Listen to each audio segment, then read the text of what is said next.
There once was a young man who lived in a small village at the edge of the mountains. He was bright, kind, and curious, but he was trapped in his own mind.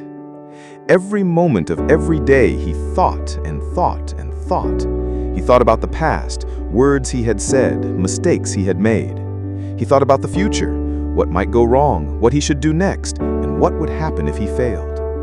Even in moments of peace, his mind was like a storm, never resting, always spinning. People would say, "You think too much," but they didn't understand.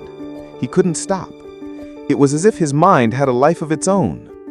One morning, after another sleepless night filled with racing thoughts, the young man made a decision. He would climb the long path to the monastery and ask for help from Master Tenzin, a Buddhist monk known for his deep wisdom and calm spirit.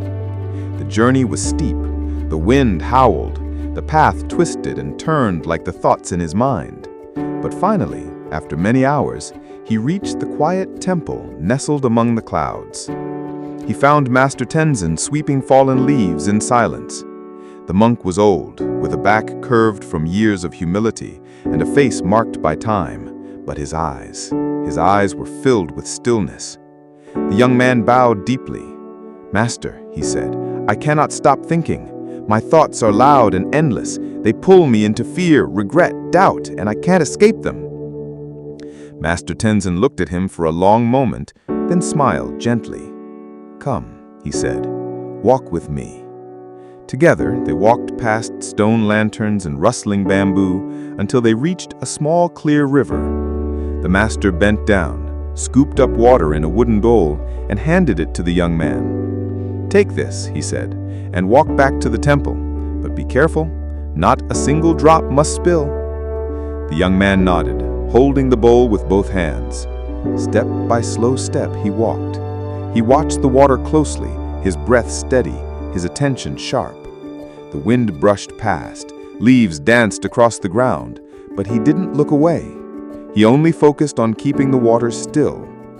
At last he returned to Master Tenzin and handed him the bowl, every drop still inside. The master nodded. "Tell me, during your walk, did you worry about your past? Did you fear your future?" The young man paused, his eyes widened. "No," he said. "I was only thinking about the bowl."